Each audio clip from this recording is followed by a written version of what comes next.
Good morning or afternoon, everyone. I'm Hank Hauser from QT, Curriculum and Learning Designer. Welcome to this first TELedvisors webinar of 2019. Very exciting. There's going to be quite a few to follow. But this one, we thought for the start, we will look at the future.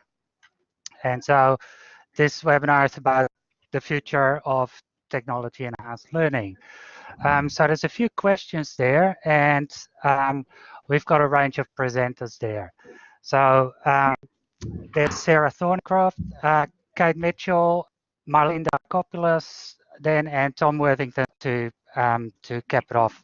Thanks very much. I will stop talking and hand over to Sarah first of all. Thanks, Hank.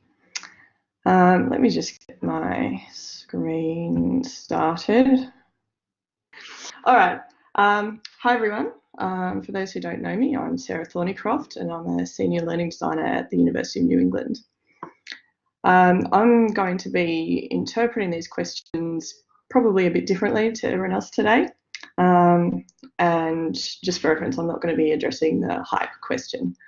But my work has gone in quite a different direction of late, and I thought that I would talk about it. So I came to a point last year where I was thinking about the whole future of the work of learning designers and everyone in this TELedvisor space. And I realised that down the track, it was going to look exactly the same if we didn't start addressing some of the systemic and cultural issues that impact our work. And so lately I've been starting to address the fact that often the impact of our work is stifled by the cultural climate of the institution and by systemic issues, and that also change, because a lot of the work that we're doing is involved in facilitating and implementing change. Change is stifled by anxiety and all sorts of other things that are related to the fact that just as organisations collectively, we are really bad at being human. And so that's where my attention has been lately. I want the future to look like a landscape where we have the ability to actually, for our work to have real impact and create transformational change. And so I'm shifting my focus from just doing learning design work within pedagogy and curriculum and academic development to actually starting to look at designing culture and designing the human experiences rather than focusing on our traditional work domains. So my work has kind of gone off on a little tangent lately to try and create the space for our work to have impact in the future.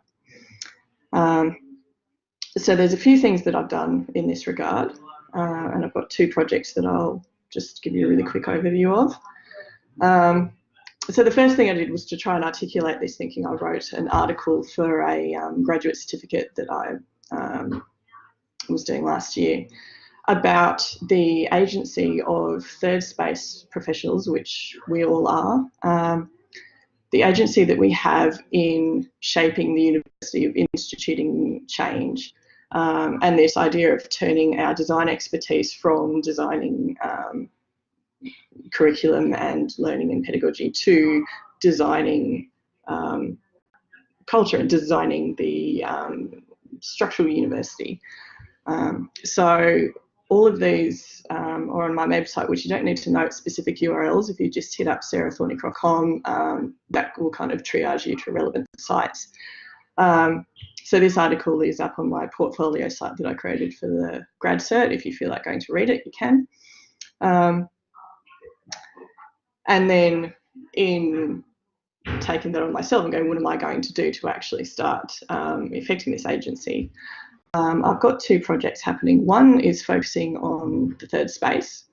And so I wrote a little discussion paper for the university. You can also see that on my portfolio site. But effectively what I'm trying to do is gather up third space staff at the university, and I'm holding a summit event at the end of next month where we can all get together and kind of establish a community of practice for a start. And this is like a wider third space community, not just TELedvisor types focused. And running an event that uses an appreciative inquiry process to start investigating what agency we have for creating transformational and strategic change, and the types of futures we imagine for our own work, and doing some design work around those. So that's one project that I have going at the moment. And the other one is a project that I'll actually be doing as a PhD project in a PhDI program, which is like a workplace project-based doctorate instead of a traditional doctorate. And it's actually looking at organisational culture and trying to find ways that we can actually intentionally design culture to make more human institutions that, as a consequence, have much more capacity to have increased change capability and much more capacity for our work to have impact and realise change. So if you look at this website, I've got some notes that kind of describe the project and talk about my intended research design. So feel free to take a look if you're interested. This is going to be like a 6-year long candidature, long-term goal of mine. But I really feel strongly that it's something that needs to happen, and that we need to really start intentionally taking care of culture so that our work can have impact. And I'm hoping, I could be wrong, but I'm hoping that this answers that final question of what has a real chance of changing the landscape. So that's what I'm turning attention to at the moment, and that's where my thinking is going in terms of the future of our work and what's going on. I'm just going to stop screen sharing so I don't cause this to happen. And I'll go have a look at the text chat now. But other than that, I think you can just throw it open to questions and discussion now.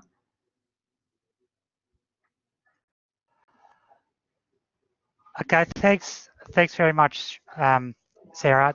The first, are there any questions, first of all?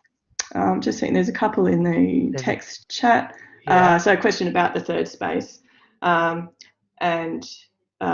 Colin's answered it. In a nutshell, it's the people who fall between academic and professional designation. We usually would have either one or the other, but the work that we do doesn't neatly fall into those categories, and we often don't see ourselves reflected in enterprise or in people's understanding of what we do and that type of thing. It's it's something that's been discussed in the literature since about 2008, when Celia Whitchurch coined the term. So it's worth doing a bit of background reading. My third space discussion paper links to references a lot of that literature if you feel like reading further on it. More questions? Okay, no more questions in the text chat. So does anyone want to?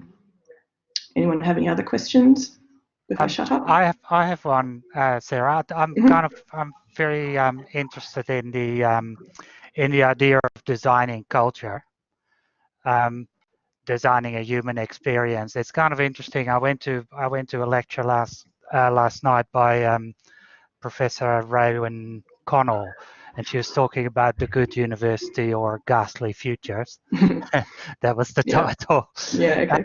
And she placed a lot of emphasis on culture and human interaction in universities, not just for students, not just as part of a learning process, but in the overall organizational culture.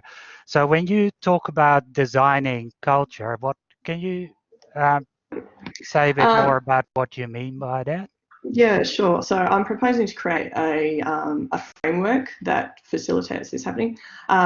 But my thinking was really shaped by a couple of people in the States, Ozink and Megan, who work at Stanford's D School, and they do a lot of work around applying human-centered design thinking principles and a process to the design of elements of culture, such as organizational rituals. And my hypothesis is that that design process can also be applied to other elements of culture, such as the languages that we use or the artifacts that we create. But the fact that you can use an identified design process, which we would either be explicitly familiar with as human-centered design thinking, or just conceptually familiar with as the design work that we do in learning design, is something that's very to us. So even though you might think, well, what's the learning designer got to do with organisational culture? I think we really have a lot of agency in this space to apply our expertise in a different domain. Okay, that's cool. Thank you. So are there any other questions for Sarah? This the way it's set up, this webinar for today, is that we hopefully will it's kind of designed to have a bit of a discussion around these questions. So yeah, and we've got a few minutes at this stage. So if anyone's got any questions, the floor is open.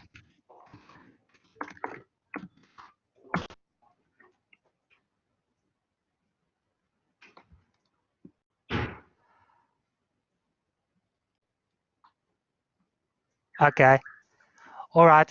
Can we thank Sarah in that case? Thanks very much. Very interesting stuff. And thanks for listening. That's cool. Oh, sorry, Elaine. There is a question there from Elaine. Yeah. Well, so I've been in this role for 10 years, and I looked back and I thought, you know, every single project that I've done has either had limited impact, no impact, or in some cases has failed outright. And got to a point where I realised that this was due to mostly organisational culture. And so I thought, well, somebody's going to have to do something about this elephant in order for our work to realise the impact it can potentially have.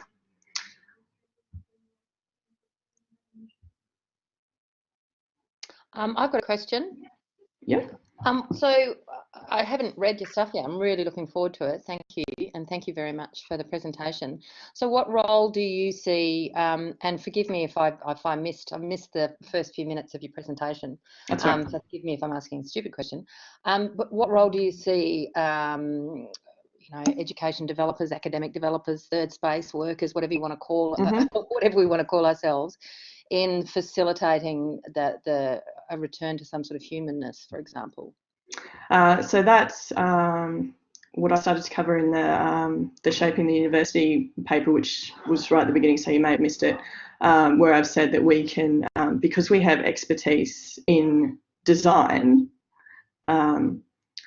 we can apply that knowledge to design in a different domain. So rather than designing learning or designing learning environments or experiences, we can use that same design thinking and ability to create in other areas, such as the way that we interact with each other. And so that's a thing that we can actually intentionally design. So that's where I think that we can have quite a lot of agency. So you bring it back to the human component of relationships, etc., presumably with staff and that sort of stuff. Can you give me an example of what? Can you give me an example of what that might look like? So when, for instance, when we start a project, we often, you know, we go formal documentation, literature, evidence base, and we go purely intellectual level, and we produce all of this functional documentation. When we start a project, we don't ask what are you worried about? What do you have anxiety about around this project? How do you feel about this proposed new thing? Or, you know, we're not doing that human interaction work, and making sure that the people are looked after rather than just leaving everything in this kind of intellectual domain. Yeah, fantastic. That's great. Thank you. I'm looking forward to reading your work, Ta. Thanks. All right, I should shut up now and let Kate talk. So thank you, everyone. Feel free to There's one more question, Sarah. Oh, okay, sorry. Alison, just a quick one. Alison says, I think all that you say is true, but do our institutions realise, which is kind of a semi-rhetorical question, I think. No, they do not. But I've got 6 years to try and get them to a place where they do. So, or at least my institution. Okay, cool. Thanks, Sarah. No worries.